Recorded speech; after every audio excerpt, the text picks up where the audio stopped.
apakah agama Ya'juj wa Ma'juj tersebut? Ulama berbeda pendapat. Tidak ada yang mengetahui secara zahir agama daripada Ya'juj wa Ma'juj. Tak ada yang mengetahui secara zahir. Apakah sampai kepada mereka dakwah baginda Nabi Muhammad sallallahu alaihi wasallam? Kalau kata pendapat Ibnu Hajar Al-Asqalani, kata Ibnu Hajar Al-Asqalani, itu tidak sampai.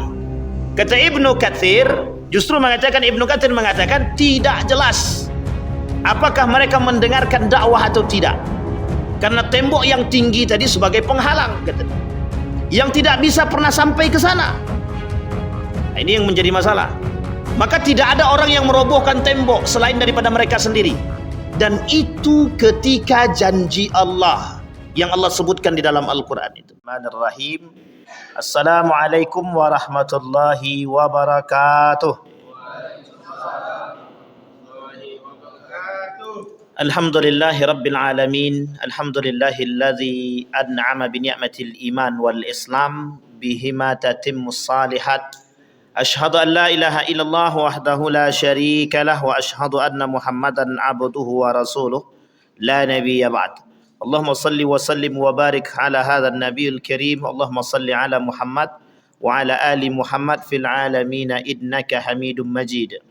Ya ayuhan nasu attaqu rabbakum alladhi khalaqakum min nafsin wahidah wa khalaqa minha zawjaha wa batha minhuma rijalan katsiran wa nisaa wattaqullaha alladhi tasaaluna bihi wal arham innallaha kana 'alaikum raqiba. Puji syukur kehadirat Allah atas limpahan rahmat dengan mengucapkan alhamdulillahi rabbil alamin. Berselawat kepada Nabi dengan mengucapkan Allahumma salli ala Muhammad wa ala ali Muhammad fil alamina innaka Hamidum Majid. Baik Bapak Ibu sekalian yang berbahagia, mudah-mudahan di maghrib ini Bapak Ibu senantiasa dalam lindungan Allah. Semoga selalu mendapatkan keberkahan, kekuatan, kesehatan, rezeki yang melimpah, keistiqamahan dalam beribadah. Amin ya rabbal alamin. Allah anugerahkan keluarga yang sakinah, mawaddah warahmah. Kemudian Allah jadikan anak-anak yang saleh dan salihah. Semoga kelak anak-anak yang saleh dan salihah yang bisa mengantarkan kita, yang mengajak kita ke dalam surganya Allah. Amin ya rabbal alamin. Baik Bapak Ibu sekalian yang berbahagia, di maghrib ini judul kita adalah Ya'juj wa Ma'juj. Ya'juj dan Ma'juj ini adalah salah satu di antara 10 tanda besar datangnya hari kiamat. Berarti kalau kita dah kaji Ya'juj Ma'juj bentar lagi kiamat Pak Ustaz? Ya enggak mesti juga. Karena Ya'juj dan Ma'juj 10 tanda kiamat besar ini dia ada urutan. Urutan dia dari pertama sampai ke 10. Mulai dari Dajjal, Isa, Ya'juj wa Ma'juj, Dukhan, kemudian binatang dabah, binatang melata, keluarnya api dan lain sebagainya. Sampai nanti zalzalah. Kemudian ada beberapa daerah yang masuk dalam perkataan baginda Nabi Muhammad sallallahu alaihi wasallam yang akan dihancurkan dengan zalzalah tadi. Sampai kelak Bapak Ibu sekalian yang berbahagia, dalam pandangan para ulama setelah daripada Ya'juj wa Ma'juj tadi itu tidak ada perperangan lagi. Yang terjadi setelah Ya'juj wa Ma'juj itu adalah perkara-perkara yang lain, kemudian pembinasaan terhadap orang-orang yang kafir dan munafik. Baik itu sifatnya zalzalah dan lain sebagainya. Ya'juj dan Ma'juj ini itu disebutkan dalam Al-Quran dan hadis Nabi. Karena ini adalah tanda kiamat besar. Jadi sebenarnya mengkaji Ya'juj wa Ma'juj ini itu sebenarnya ngeri-ngeri sedap. Kenapa kita katakan ngeri-ngeri sedap? Karena pembahasan Ya'juj wa Ma'juj ini itu mengingatkan kita, andailah kata Ya'juj wa Ma'juj ini benar datangnya dalam waktu yang mungkin agak sedikit lebih dekat, itu membuat kita agak sedikit khawatir. Tapi itu perlu kita melihat atau perlu kita meninjau kepada penelitian-penelitian atau kajian-kajian yang sifatnya baik itu melalui buku-buku dan hadis Nabi yang pernah dikatakan oleh baginda Nabi atau penelitian-penelitian yang pernah terjadi. Nanti kita sampaikan ada salah seorang penelitian dari Amerika Serikat itu yang pernah meneliti tentang tembok tembok besar yang dibuat oleh Zulkarnain. Apakah itu dia tembok yang dimaksud adalah tembok Cina, ataukah itu temboknya yang dibuat oleh Zulkarnain tadi tembok yang lain, dan mengapa tidak bisa dideteksi oleh satelit, dan apakah itu menjadi tanda tanya? Maka sebagian ulama mengatakan, para alim, para peneliti ketika itu mengatakan temboknya yang dibuat oleh Zulkarnain itu sampai hari ini menjadi tanda tanya. Bahkan para peneliti sudah mencoba untuk meneliti dan itu belum bisa dipastikan. Nah, ini kemudian menjadi persoalan. Tidak salah ketika para peneliti mencoba meneliti demikian. Pernah ada tulisan tentang masalah DNA. Ini bukan tes DNA ya, tapi DNA. Pernah ditemukan DNA itu oleh salah satu peneliti di Amerika Serikat itu di dalam tanah. Sehingga mereka mengatakan dari DNA tersebut itu menghasilkan, ditemukan makhluk-makhluk yang sangat menyeramkan, sehingga ada yang mengatakan apakah itu Ya'juj wa Ma'juj. Jadi Bapak Ibu sekalian yang berbahagia, kita hanya mempelajari tapi kita tidak menebak secara benar apakah itu yang disebut dengan Ya'juj atau Ma'juj. Baik Bapak Ibu sekalian yang berbahagia, setidaknya kita akan coba sedikit mengulang tentang Ya'juj wa Ma'juj. Yang pertama, apa sih sebenarnya Ya'juj wa Ma'juj itu? Ya'juj dan Ma'juj itu adalah dua suku yang oleh para ilmuwan, oleh Nabi disebutkan dalam riwayatnya, oleh para ulama mentafsirkan Al-Quran tersebut, para ulama mufassirin, para ulama hadis menjelaskan hal tersebut. Mereka mengatakan Ya'juj wa Ma'juj itu dua kubu yang berasal dari siapa Bapak Ibu? Yafis. Yafis itu dari, bukan Pak Yafis itu. Yafis itu dari anak Nabi Nuh alaihi salam. Ditarik sampai ke atas dari ibunda, siapa namanya, istri daripada Nabi Adam? Hawa. Sehingga ulama berpendapat, hampir mayoritas jumhur ulama berpendapat bahwa dua kubu Ya'juj wa Ma'juj ini berasal daripada keturunan Yafis bin Nuh, tarik ke atas sampai ke Adam alaihi salam. Maka ditarik garis benang merahnya bahwa berasal daripada keturunan Nabi Adam alaihissalam. Tetapi yang perlu kita pahami, bagaimana prosesi kok bisa menjadi dari keturunan Adam? Ini yang kemudian menjadi persoalan. Ada yang mengatakan dari benih mandi yang pernah jatuh ke tanah, tapi kemudian berhasil menciptakan makhluk. Yang makhluk itu kelak disebut dengan Ya'juj wa Ma'juj. Tapi ada juga kemudian referensi-referensi yang lain.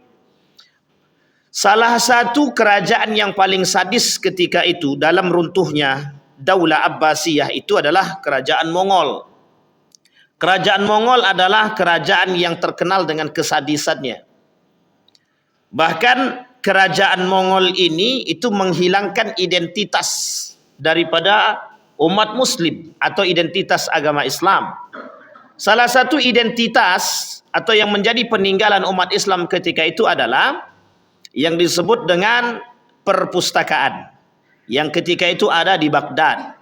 Nah, perpustakaan itu juga dihancurkan ketika dia selesai membunuh semua umat manusia yang ada pada masa Daulah Abbasiyah. Jadi keganasan yang dilakukan oleh kerajaan Mongol terhadap Daulah Abbasiyah umat Islam ketika itu sangat sadis. Maka diidentikan ketika itu oleh sebagian ulama mengatakan bahwa kesadisan bangsa Mongol dalam membunuh kaum muslimin ketika itu hampir serupa. Bahkan lebih daripada itu akan bermunculan yang lebih sadis. Itulah yang disebut dengan Ya'juj wa Ma'juj. Kata Nabi dalam hadisnya mufsidun, kelompok yang merusak. Dalam Al-Quran disebut dengan mufsidun. Orang-orang, kelompok-kelompok yang merusak di muka bumi. Maka Ya'juj wa Ma'juj itu identiknya dengan hal yang buruk, yang melakukan kerusakan di muka bumi. Ada satu pendapat mengatakan begini, tapi dalam bentuk pertanyaan. Apakah Zionisme itu Ya'jud wa Ma'jud? Karena Zionisme itu, boleh Bapak Ibu tengok, mereka tak pandang bulu kan. Kalau bunuh orang kan dia tak pandang. Mau manusia atau tak manusia, bunuh saja. Yang penting bukan dari diri dia. Sehingga ketika dia membunuh umat manusia itu, mereka tak pandang. Tapi apakah benar Ya'jud wa Ma'jud itu? Ini prediksi yang belum tentu benar dan belum tentu juga salah. Tapi kemudian dibantah oleh para ulama. Betulkah Zionisme yang sekarang ini adalah Ya'jud wa Ma'jud? Yang disebutkan di dalam hadis Nabi dan Al-Quran sebagai bentuk mufsidin, perusak di muka bumi ini. Karena mereka melakukan kerusakan itu terstruktur. Bahkan ada yang mengatakan, apakah Zionisme itu Dajjal, kata dia. Wah, ini dia Dajjal sama Ya'jud wa Ma'jud itu sama-sama merusak. Adik-beradik, cuman beda masa saja. Dajjal itu merusak juga. Ya'jud wa Ma'jud juga merusak. Tapi mana yang paling sadis? Kedua-duanya sadis dengan gaya metode yang berbeda. Ya, kalau Dajjal itu dia punya kelebihan, paling tidak ada 6 kelebihan dia. Ketika dia menunjuk langit, hujan turun. Ketika dia menghidupkan orang yang dia bunuh, kemudian dia bisa hidupkan kembali. Dan ini salah satu fitnah daripada Dajjal. Dan banyak fitnah Dajjal itulah kelak yang mendatangkan orang-orang yang dari kampung dan mengakui kehebatan daripada Dajjal. Sehingga kerusakan yang dilakukan oleh Dajjal itu lebih kepada aspek akidah. Orang yakin pada Dajjal. Tapi Ya'jud wa Ma'jud tidak begitu. Ya'jud wa Ma'jud itu bukan seperti itu. Tapi bagaimana Ya'jud dan Ma'jud tersebut? Ya'jud dan Ma'jud itu mereka membunuh manusia itu layaknya mereka memandang bahwa manusia itu lebih daripada binatang. Jadi membunuh manusia itu tidak berpandang, tidak pakai nurani. Karena sebagian mengatakan itu Ya'jud wa Ma'jud bukan bagian daripada manusia. Tapi sebagian lagi yang lain mengatakan bahwa Ya'jud wa Ma'jud itu adalah bagian daripada manusia. Baik. Sebelum kita bahas Ya'jud wa Ma'jud, kita harus lihat dulu di dalam surat Al-Kahfi ayat 92 sampai 97. Bahkan di dalam surat Al-Kahfi juga ada dalam ayat 83. Itu sampai selanjutnya. Ada perkataan di situ disebutkan oleh Allah, ya Dzul Qarnain. Di situ namanya disebutkan Dzulqarnain. Siapa Dzulqarnain ini? Nah, ini yang kemarin yang di sana kita belum bahas, kita bahas sedikit di sini. Dzulqarnain adalah seorang raja yang beriman, yang saleh ketika itu. Dzulqarnain ini mengerti ada kelompok yang memang merusak, yang akan melakukan kerusakan di muka bumi dan diberitahu oleh Allah. Siapa mereka? Itu yang disebut dengan Ya'jud wa Ma'jud. Yang kemudian oleh Dzulqarnain itu dibangun tembok yang besar. Dalam riwayat itu temboknya terbuat dari besi. Nah, nanti kita sampaikan dalam pandangan para ulama, apakah tembok itu disebut dengan tembok Cina? Karena dia perbatasan daripada itu. Jadi kerajaan Mongol itu juga masuk pada perbatasan situ. Nah, ini yang kemudian bangsa Mongol, bukan kerajaan Mongol, bangsa Mongol. Dan itu terkenal, kesadisan bangsa Mongol itu terkenal. Apakah mereka bagian daripada itu atau lain sebagainya? Dzulqarnain bukanlah seorang nabi, tapi dianggap orang saleh. Orang saleh. Sama seperti dengan Luqmanul Hakim. Wa idh qala Luqmanu li ibnihi ya bunai la tusyrik billah. Dipertanyakan oleh para ulama, siapa Luqmanul Hakim di sini? Luqmanul Hakim di situ apakah nabi, apakah orang saleh? Maka para ulama, jumhur ulama ittafaqa jumhurul ulama ala annahu min hakimin salihin. Seorang hakim yang saleh, bukan nabi. Sama dengan Dzulqarnain. Tidak dianggap nabi, tidak dikatakan nabi, tapi dia sebagai orang yang saleh. Ia diberi nama Dzulqarnain karena ia sudah pernah mencapai ujung dunia dari timur hingga barat. Tempat tanduk setan terbit. Nah, ini kapan-kapan baru tanduk setan ini kita bahas. Jadi Bapak Ibu, permasalahan tanduk setan ini itu juga menjadi permasalahan oleh sebagian para ulama. Apa yang disebut dengan tanduk setan itu? Nah, ini tanduk setan ini banyak multi tafsirnya. Lain waktu kita bahas, karena kalau bahas itu tak habis nanti. Nanti protes pula Pak Yendi kan. Sehingga tersebut ketika Dzulqarnain mengetahui, Allah sebutkan di dalam Al-Quran dalam surat Al-Kahfi tersebut, bagaimana Dzulqarnain diperintahkan oleh Allah membangun tembok yang tinggi dan besar. tembok yang tinggi dan besar. Nah, kemudian Allah sebutkan, kemudian ia menempuh suatu jalan yang lain lagi, hingga apabila dia telah sampai di antara dua buah gunung, dia mendapati di hadapan kedua bukit itu suatu kaum yang hampir tidak mengerti pembicaraan. Jadi ketika seorang ilmuwan Amerika menemukan salah satu gunung yang ada di Amerika itu, di dalam gunung itu sekitar 12 km kedalamannya itu bahasanya lebih dalam lagi, galiannya berarti kan begitu. Artinya ditemukan dalam gunung tersebut, apa yang ditemukan? Kelompok yang hidup yang tidak, pembicaraan mereka tidak dimengerti. Tapi kemudian para ulama mengatakan, ulama yang ada di sana mengatakan hasil penemuan tersebut, apakah itu yang disebut dengan Ya'juj wa Ma'juj? Dibantah oleh para ulama, tidak. Meskipun percakapan mereka tidak dimengerti, kuku mereka panjang dan menakutkan, bentuk mereka tidak sama seperti manusia. Maka oleh para ulama tidak sejalan dengan apa yang disampaikan oleh Nabi. Karena dalam hadis Nabi itu salah satu bentuk atau ciri daripada Ya'juj wa Ma'juj itu salah satunya bermata sipit. Nah, ini kalau diterjemahkan luas agak melebar juga bermasalah juga itu. Itu kalau sempat diterjemahkan lebih luas. Berarti kalau ada orang mata sipit, wah itu Ya'juj itu. Itu tak bisa. Makanya bahasa ini tafsirnya tidak boleh tafsirnya melebar, itu tak bisa. Apalagi, tapi ketika dikatakan ada pertanyaan. Dan ini ternyata sudah dibahas lebih dulu oleh para ulama. Mendengar kalimat sipit, bermata sipit itu, tembok yang tinggi, itu orang berpendapat, apakah ini disebut dengan berasal dari Cina? Ini kemudian menjadi pertanyaan, apakah Ya'juj wa Ma'juj itu kelak datang dari Cina atau berasal dari Cina? Karena di situ ada tembok Cina yang tinggi dan besar, dan di perbatasan itu ada makhluk-makhluk, maksudnya ada manusia-manusia yang sadis dan ganas, yang makhluk itu disebut dengan bangsa Mongol, dan itu perbatasan India Cina. Oh, itu sangat. Nah, itu kemudian menjadi persoalan. Apakah nanti ada bantahan daripada ulama atau tidak terkait apakah bangsa Ya'juj wa Ma'juj ini berasal dari Cina atau tidak. Baik. Kemudian Allah perintahkan, hai Zulkarnain, sesungguhnya Ya'juj wa Ma'juj itu orang-orang yang melakukan kerusakan di muka bumi. Jadi sudah banyak tandanya Bapak Ibu. Tadi mata sipit. Kemudian sifat kedua melakukan kerusakan di muka bumi. Jadi Bapak Ibu jangan sebut pula ada orang yang melakukan kerusakan di muka bumi, Ya'juj wa Ma'juj gitu. Itu tak bisa juga. Karena kita harus tahu karakter-karakter dia. Kemudian disampaikan, orang-orang yang melakukan kerusakan di muka bumi, maka dapatkah kami memberikan sesuatu pembayaran kepadamu supaya engkau membuat dinding antara kami dan mereka. Kata Allah, antara kami dan mereka. Kami di sini bukan untuk Allah. Kalimat kami di sini oleh para ulama dikatakan bukan Allah. Tapi kalimat di sini adalah umatnya Nabi Muhammad sallallahu alaihi wasallam. Jadi saking tingginya tembok itu Bapak Ibu, itu tidak bisa.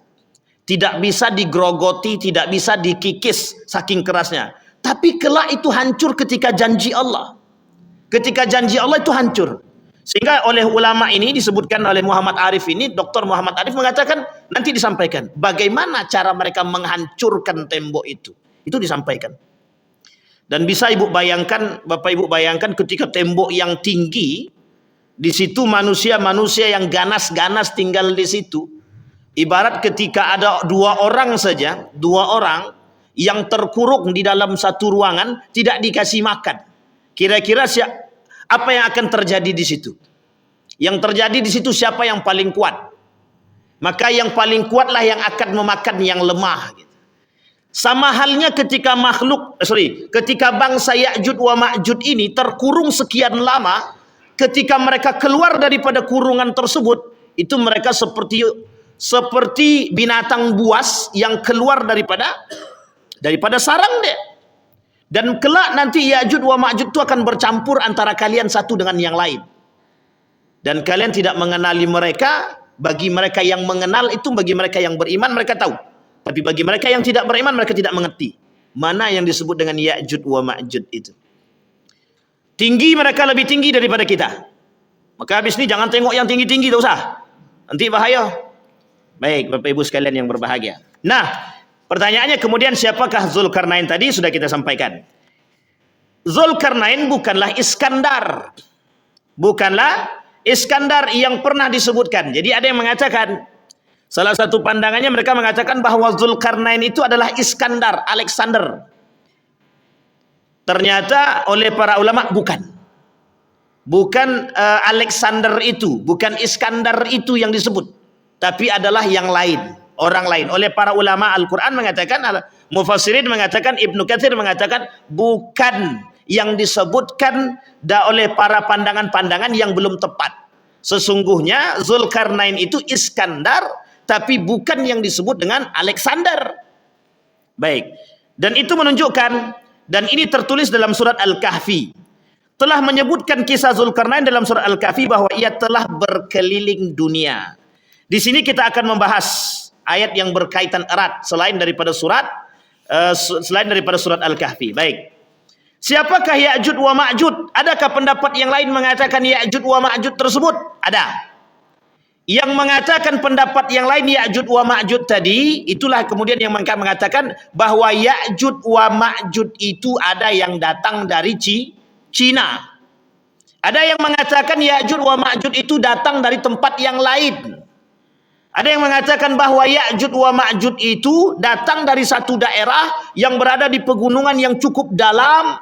Itu yang disebut tadi. Salah satunya penelitian yang tadi dilakukan oleh Profesor Doktor dari Amerika tersebut. Pendapat lain menyebutkan bahwa Ya'juj wa Ma'juj diambil dari kalimat bahasa Arab yang berbunyi Ajad an-nar, yang berarti api yang menyala-nyala. Jadi api yang menyala-nyala. Ada yang mengatakan Ya'juj wa Ma'juj itu diambil dari kalimat majayamuju. Maka dibaca yajayamuju, yajayajud. Kemudian majayamuju diambil dari kalimat yang berartikan gelombang. Ternyata para ulama mengatakan tak cocok. Yang cocok adjayauj. Adjayauj. Artinya apa? Yang artinya adalah api yang menyala-nyala. Kalau disamakan dengan karakter mereka hampir mirip. Dari secara bahasa, arti daripada nama mereka itu dikaitkan dengan karakter sifat yang disebutkan oleh Allah, itu agak bersamaan. Karena salah satunya api yang menyala itu adalah salah satu sifat daripada syaitan. Yang di dalam diri mereka ada nafsu yang selalu menyala. Ada selalu perbuatan-perbuatan yang ingin melakukan kerusakan. Karena identik api itu membakar dan lain sebagainya. Apa agama Ya'juj wa Ma'juj? Sampaikah kepada mereka dakwah Nabi Muhammad sallallahu alaihi wasallam? Ini yang perlu kita pahami. Berarti Ya'juj Ma'juj itu tidak Islam, Pak Ustaz. Saya aja kita harus cari itu.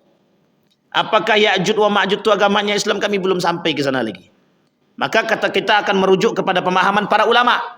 Kata para ulama, Ya'juj wa Ma'juj adalah manusia biasa, anak cucu Adam. Al-Hafiz Ibnu Hajar Al-Asqalani menguatkan pendapat yang menyebutkan bahwa Ya'juj wa Ma'juj dari keturunan Adam, yang diambil dari keturunan Yafis bin Nuh. Ya ayuhan nasu taqu rabbakum inna zalzalatas sa'a syai'un nazim. Hai manusia, bertakwalah kepada Allah kalian, sesungguhnya kegoncangan hari kiamat itu adalah suatu kejadian yang sangat besar. Salah satu kejadian yang besar disampaikan oleh Nabi. Kata Nabi, la taqumus sa'ah hatta tarau wuqu'an izam. Kata Nabi, tidak akan terjadi hari kiamat sampai kalian akan melihat kejadian-kejadian yang besar. Nah, salah satu kejadian-kejadian yang besar itu yang disampaikan oleh Nabi dalam hadisnya adalah munculnya Ya'juj wa Ma'juj yang tak pernah kita bayangkan. Jadi Bapak Ibu, tak bisa dibayangkan. Kalau kita dapatnya hadis Nabi, kita hanya bisa membayangkan dengan betapa sadisnya gitu. Tapi ketika kita melihatnya secara langsung, itu kemudian hanya orang-orang yang kafir dan munafik yang bisa melihat Ya'juj wa Ma'juj itu secara zahir. Kenapa demikian? Karena mereka bercampur. Nah, orang-orang yang beriman yang mengetahui keberadaan Ya'juj wa Ma'juj, mereka akan mencari keselamatan. Nanti akan kita sampaikan bagaimana caranya selamat daripada Ya'juj wa Ma'juj. Tapi kita berdoa kepada Allah. Apa doa kita kepada Allah? Semoga kita tidak bertemu dengan Ya'juj wa Ma'juj. Jangan sampai ketemu. Kalau sempat kita ketemu, berarti kedekatan hari kiamat itu semakin dekat sekali. Dia nomor 3.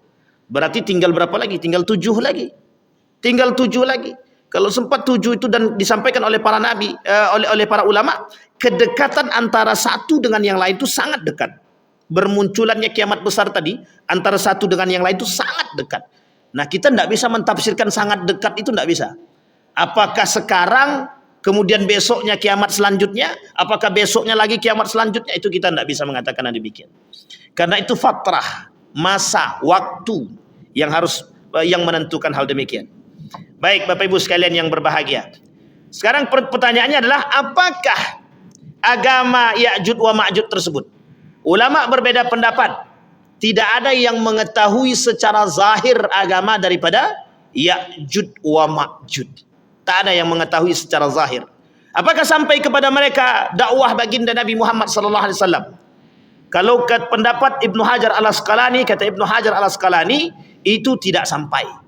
Kata Ibnu Katsir, justru Ibnu Katsir mengatakan tidak jelas apakah mereka mendengarkan dakwah atau tidak. Karena tembok yang tinggi tadi sebagai penghalang, kata dia, yang tidak bisa pernah sampai ke sana. Nah, ini yang menjadi masalah. Maka tidak ada orang yang merobohkan tembok selain daripada mereka sendiri. Dan itu ketika janji Allah yang Allah sebutkan di dalam Al-Quran itu. Baik, Bapak Ibu sekalian yang berbahagia. Kemudian dikatakan dalam hadis yang lain, ketika para sahabat sudah berkumpul mengelilingi baginda Nabi Muhammad SAW, kemudian Nabi bersabda, tahukah kalian hari apakah itu? Itu adalah hari di mana Allah Ta'ala memanggil Adam dan berfirman, wahai Adam, kirimkanlah satu rombongan ke neraka. Wahai Adam, kirimlah satu rombongan ke neraka. Kelak ada orang yang masuk ke dalam neraka itu bersamaan. Allah sebut di dalam Al-Quran, wasiqal ladzina kafaru ila jahannama zumara. Kelak akan masuk orang-orang kafir itu, orang-orang yang melakukan kerusakan di muka bumi, itu masuk ke dalam neraka jahannam itu zumara, bersama-sama. Tapi kalimat itu digandeng. Wasiqal ladzina taqaw rabbahum ilal jannati zumara. Kelak orang yang beriman dan bertakwa, kata Allah, masuk juga ke dalam surga itu berombong-rombong, bersama-sama. Jadi Bapak Ibu sekalian yang berbahagia, kuatkan soft, kuatkan iman. Persatuan kita penting. Kelak di akhirat kalau kita tidak ketemu dengan, misalkan saya tak ketemu dengan Bang Jidin, ya Allah, aku bersaksi Bang Jidin ini orang baik, orang soleh. Nah, itu bisa, Bu. Kita punya syafaat buat sahabat kita. Maka dalam hadis Nabi disebut itu falyukhallil. Carilah sahabat yang baik yang mengantarkan kita kepada agama yang baik. Itu penting. Makanya kawan-kawan yang soleh itu penting. Jangan dicaci dan dimaki. Siapa tahu orang-orang yang tak soleh tadi, kalau dengan nasihat kita dia masuk, dengan akhlak kita dia masuk, kita bisa ajak dia. Ya Allah, aku bersaksi bahwa beliau orang baik. Nah, ini misal. Tapi besok kalau Bapak Ibu udah di surga tak tengok saya, itu tak Ibu tak panggil, itu memang bahaya pula kan. Ya, artinya adalah kita saling memberikan peringatan, saling mengingatkan antara satu dan yang lain. Kemudian Adam bertanya, ya Rabbi, apa itu rombongan ke neraka? Allah menjawab dengan firman Allah, dari setiap 1000 orang, 999 orang akan masuk ke dalam neraka dan 1 orang masuk surga. Nah, jadi rombongan yang dimaksud tadi adalah 999 itu masuk ke dalam neraka, 1 saja yang masuk ke dalam surga. Kalau 1000, andai kata 10.000 berarti cuma 10 orang yang masuk. Berarti 990, berapa tuh?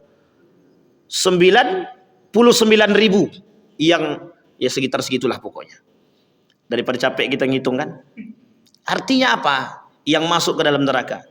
Artinya apa? Kata Nabi, kata para ulama itu mengatakan begini, yang selamat itu sedikit.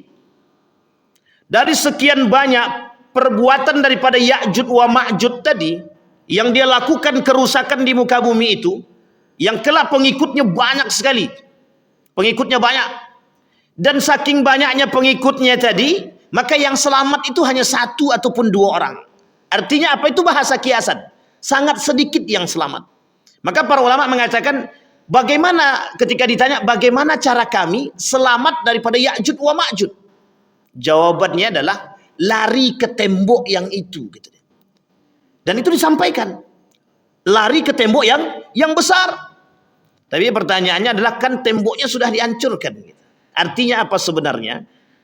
Bagi siapa yang punya ketebalan iman, itu yang selamat. Yang tak punya ketebalan iman, ya ketika itu memang tidak selamat. Karena memang yang tidak mau mengikuti mereka, mereka akan bunuh, akan habisi, akan mereka lakukan kerusakan di muka bumi. Baik, jumlah Ya'jud wa Ma'jud sangat banyak. Abdullah bin Amr berkata, meriwayatkan dari baginda Nabi Muhammad SAW ketika Nabi bersabda, sesungguhnya Ya'jud wa Ma'jud adalah keturunan Adam. Apabila dilepas, mereka akan merusak kehidupan manusia seluruhnya. Tidak ada seorang pun yang meninggal dari mereka kecuali akan meninggalkan 1000 orang keturunan atau lebih. Dan sesungguhnya ada 3 suku bangsa keturunan mereka. Satu namanya Tawil, yang kedua Taris, yang ketiga Minsak. Jadi tak ada yang selamat kecuali orang-orang yang beriman. Maka mencari keselamatan itu dari saat ini, bukan nanti. Kalau nanti itu susah, selamat lagi sudah. Maka cari keselamatan itu dari sekarang. Membangun keimanan yang kuat. Hari ini tak perlu Ya'jud wa Ma'jud muncul saja, itu udah goncang-gancing gitu sekarang. Semuanya dibuat biar kita jauh daripada iman. Semuanya dibuat biar kita jauh daripada agama. Semua dibuat biar kita jauh daripada nilai-nilai agama. Artinya apa? Belum Ya'jud wa Ma'jud datang, sudah banyak orang-orang yang bersifat demikian untuk melakukan kehancuran tadi. Maka Nabi tak salah ketika Nabi berkata dalam hadisnya itu, akan datang satu masa kepada kaumku, kata Nabi, Dajjaluna kadzabun, orang-orang yang bersifat seperti Dajjal. Nah, jangan pula nanti setelah sifat Dajjal kita sebutkan Dajjal, bermasalah pula kita dengan kalimat Dajjal itu nanti. Tapi Nabi kata akan muncul orang-orang yang bersifat seperti Dajjal. Tapi Nabi tak kata orang bersifat seperti Ya'jud wa Ma'jud. Kenapa? Karena ternyata yang paling mudah, yang paling banyak pengikutnya kelak adalah Ya'jud wa Ma'jud. Dan itu setelah itu turun Nabi Isa alaihissalam. Setelah Isa turun, itu kemudian dibasmi oleh Nabi Isa. Turunlah setelahnya Ya'jud wa Ma'jud. Dan itu dipergulirkan. Dajjal, Nabi Isa diturunkan untuk membasmi itu tadi. Siapa yang dibasmi oleh Nabi Isa? Dajjal. Sekarang belum turun. Kalau sekarang banyak manusia bersifat Dajjal, Nabi Isa belum turun lagi. Kenapa? Karena Dajjal yang sekarang ini tidak lebih berbahaya daripada Dajjal yang sesungguhnya. Karena Dajjal sekarang ini kalau nunjuk langit, hujan belum turun lagi. Kalau dulu ada, siapa dulu? Firaun yang mengaku dirinya lebih kayak seperti Tuhan. Apa kata dia? Dia diperintahkan kepada ajudan dia itu, bangunkan aku bangunan yang tinggi sampai ke langit, biar aku pengen tahu Rabbi Musa itu yang mana, Tuhannya Musa, ilah Musa itu yang mana, kata dia. Coba saking sombongnya Firaun waktu itu. Sampai dia katakan dia datangkan 2 orang, aku bisa menghidupkan dan mematikan. Yang satunya dibunuh, itu mematikan. Yang satunya dibiarkan hidup, itu menghidupkan. Tapi sebenarnya bukan begitu. Nah, Dajjal kelak bukan begitu. Dajjal itu bukan seperti itu. Yang dibunuh dia, itu yang dihidupkan kembali. Jadi sangat berbahaya. Itu baru fitnah Dajjal. Maka setelah fitnah Dajjal itu muncul, dan itu merusak akidah umat manusia. Akidah. Yang dirusak itu akidah. Kepercayaan orang terhadap Dajjal itu tinggi. Bahkan orang yang tidak memiliki iman yang tebal, yang kuat, itu bisa percaya. Maka bahasa para ulama itu ketika Dajjal menginjakkan kaki saja di salah satu kota besar, Dajjal menginjakkan kaki dia di kota besar, itu ulama orang-orang yang ada di desa itu datang untuk bertemu dengan Dajjal. Untuk melihat kehebatan Dajjal itu. Sehingga banyak yang beriman kepada Dajjal bukan kepada Allah. Maka kemudian turun Nabi Musa untuk memberantas akidah-akidah yang rusak itu tadi. Yang rusak bukan apa? Bukan manusia yang bersifat fisik, membunuh, bukan. Tapi mereka merusak dari segi akidah, keyakinan.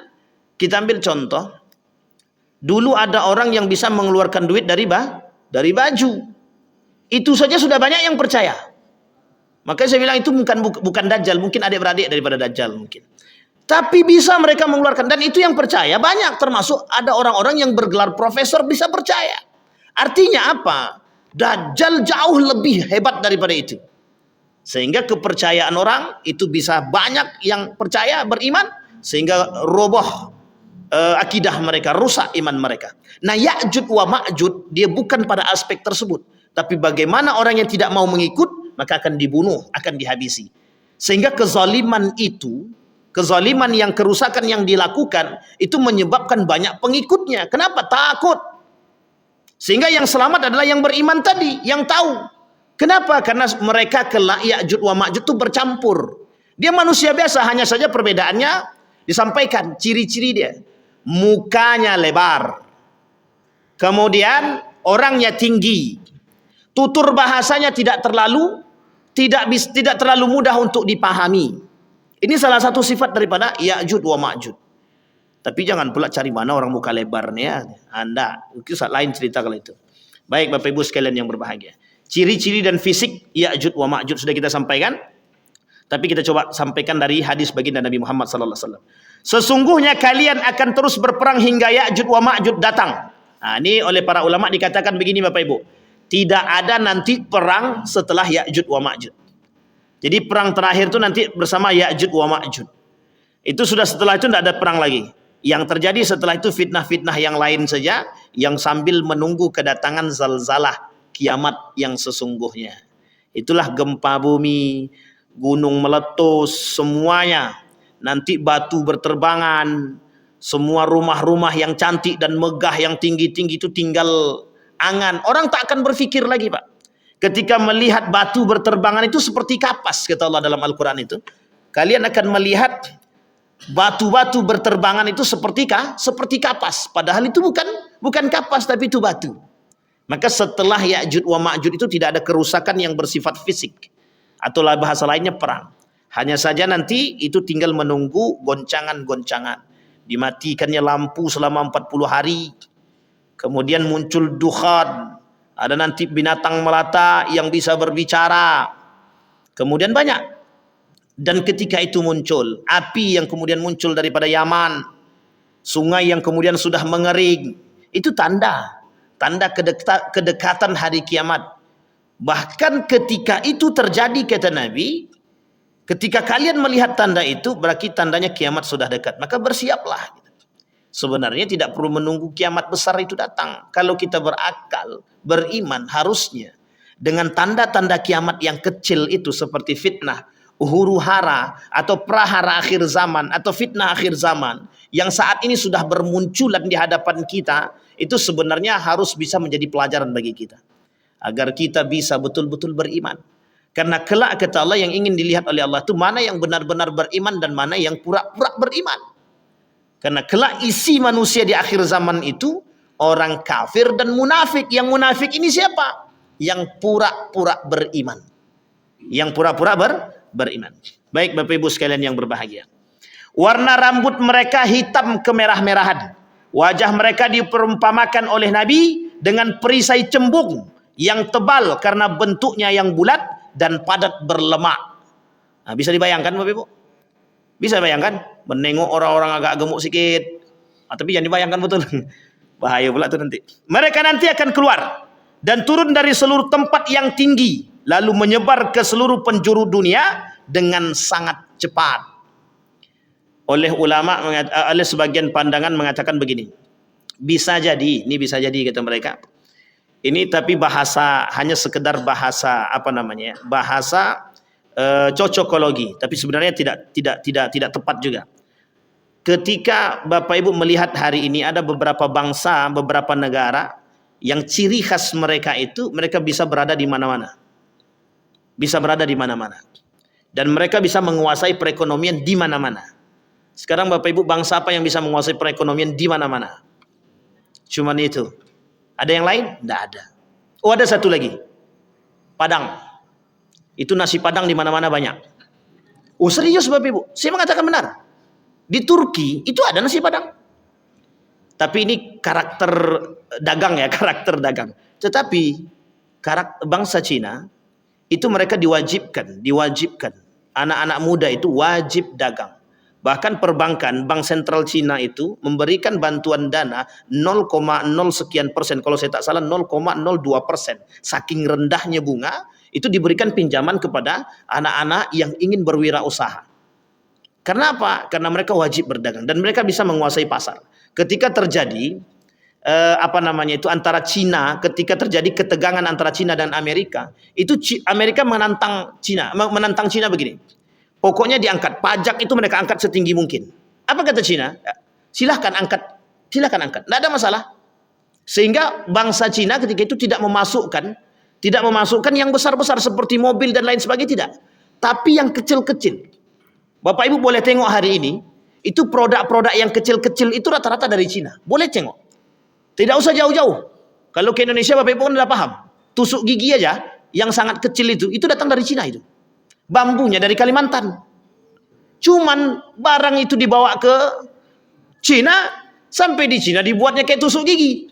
Sampai ke sini harganya lebih, padahal kita bisa buat tusuk gigi sendiri. Dan itu banyak di Mekah. Bapak Ibu datang ke Mekah, masuk ke semua toko, carilah made in Makkah. Nggak ada tuh Pak. Sangat kecil sekali Bapak menemukan made in Makkah atau made in Amerika, made in Australia, jarang. Made in China. Itu rata-rata. Panci kuning, tahu panci kuning? Bukan panci apa namanya? Cerek itu, cerek emas itu. Itu datang dari mana? Nah, mereka akan menguasai itu. Kata dia. Maka ada yang di situ orang mengatakan apakah Ya'jud wa Ma'jud itu adalah bangsa Cina. Maka itu alasannya. Bukan hanya karena mata sipit penguasaan mereka terhadap dunia. Bahkan mereka bisa menguasai dunia itu dalam waktu yang sangat cepat. Ketika Amerika menjadi negara adik kuasa itu, Cina itu masih biasa saja. Hari ini orang melihat yang paling berkuasa itu bukan Amerika, tapi Cina. Kenapa demikian? Karena Cina bisa merusak segala hal, termasuk merusak pasar. Dan itu yang tidak dimiliki oleh negara manapun. Bayangkan Cina bisa masuk dalam semua tempat. Nah, makanya orang berpendapat, ada yang mengatakan apakah bangsa Ya'jud wa Ma'jud itu berasal dari bangsa Cina. Maka oleh para ulama mengatakan tidak, kata para ulama. Bukan. Ya'jud wa Ma'jud itu bukan datang dari Cina. Hanya saja ciri khas yang disampaikan itu bermiripan. Dan dianggap apakah tembok Cina itu adalah tembok yang dimaksud oleh yang dibuat oleh Zulkarnain dulu? Bukan. Bukan. Karena apa? Oleh para ilmuwan itu mengatakan tembok yang dibuat oleh Zulkarnain itu dalam bahasa hadisnya itu dibuat dari besi. Sementara tembok Cina itu tumpukan batu. Batu bata kalau bahasa kita hari ini. Artinya apa? Terdapat perbedaan. Dan memang dataran tingginya sama, dianggap sebagai dataran tinggi. Dan di antara tembok itu memang ada bangsa dan kelompok yang dianggap memang ganas, yang dulu pernah disebut sebagai bangsa Mongol, yang pernah menaklukkan Abbasiyah, yang memang pembunuhannya sadis. Nah, ini kemudian terjadi. Maka para ulama, tidak ada satupun para ulama yang mengatakan secara detail siapa sebenarnya, dari bangsa mana sebenarnya Ya'jud dan Ma'jud tersebut. Tapi yang penting kita pahami adalah ciri dan fisik dia tadi. Mukanya lebar, kemudian berbicaranya tidak terlalu fasih, dia tidak terlalu fasih berbicara.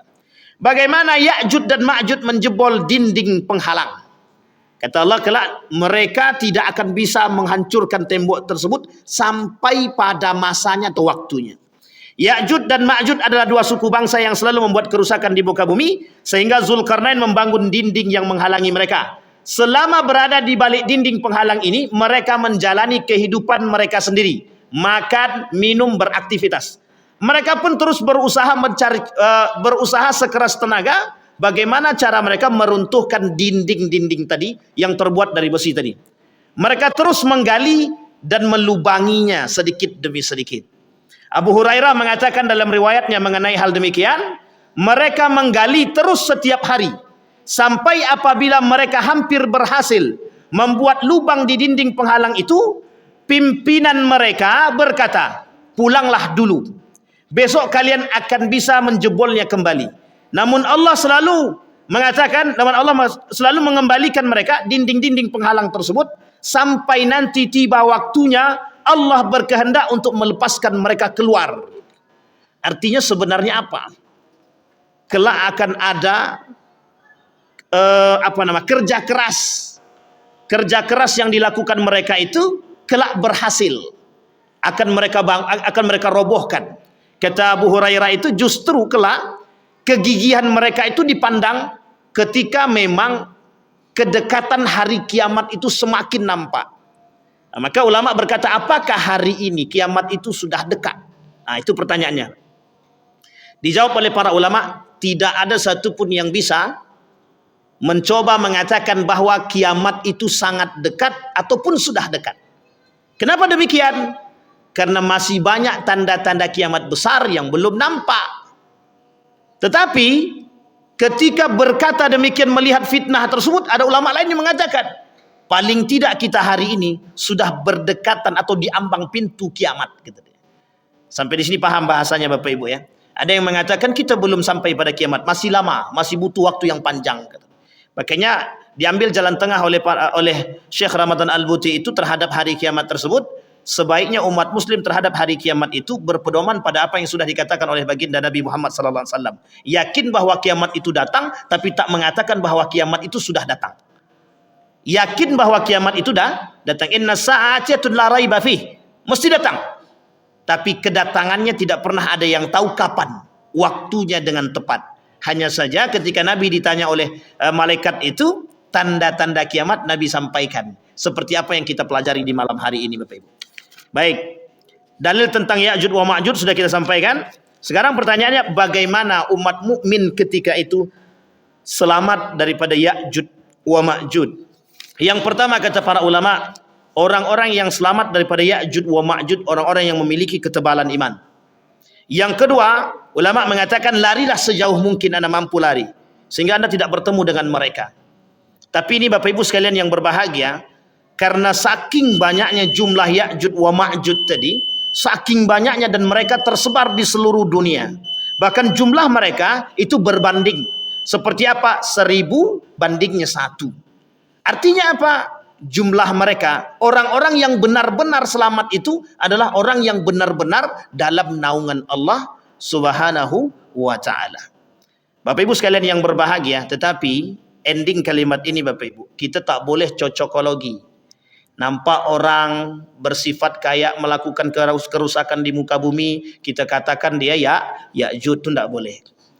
Seperti yang tadi di awal, apakah Zionis itu adalah Ya'juj wa Ma'juj? Karena memang tidak ada pendapat yang sahih mengatakan bahwa Zionis itu Ya'juj wa Ma'juj. Apakah Cina itu, bangsa Cina itu Ya'juj wa Ma'juj? Juga tidak ada dalil yang sharih dan yang kuat yang mengatakan mereka Ya'juj wa Ma'juj. Apakah tembok Cina itu adalah tembok yang dibangun oleh Zulkarnain? Oleh para ahli ilmuwan juga tidak mendapatkan keterangan yang pasti. Artinya apa? Artinya kita umat muslim disuruh bersiap.